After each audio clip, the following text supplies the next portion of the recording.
Senate is moving forward with a bipartisan short-term funding bill designed to keep the government open until mid-November, but it's unclear if the Republican-led House will approve it, raising fears the government will shut down over the weekend.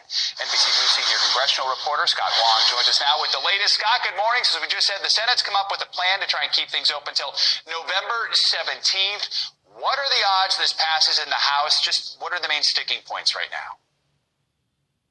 Good morning, Joe. Yes, you're right. The Senate does have a plan. That plan is bipartisan, backed by both Majority Leader Chuck Schumer and Minority Leader Mitch McConnell. However, Speaker Kevin McCarthy says that that plan will go nowhere in the House of Representatives. He says that will be flatly rejected by House Republicans because Republicans are demanding steep spending cuts in any CR that goes forward.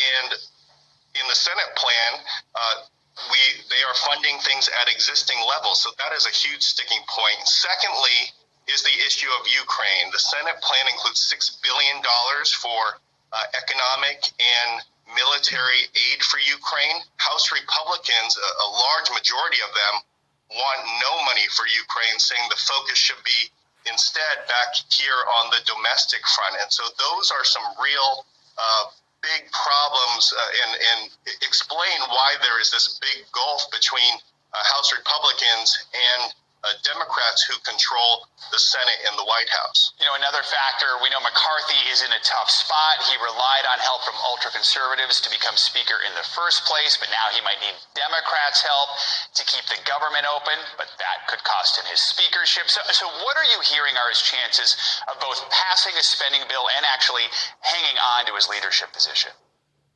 Yeah, McCarthy is in a really sticky situation here, as you laid out. I mean, he promised the conservatives, in order to grab that speaker's gavel, deep spending cuts through these appropriation bills that they are working through right now.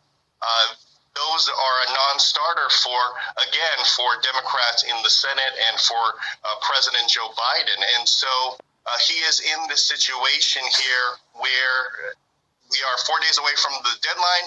He needs to reach across the aisle to avert a shutdown and team up with Democrats.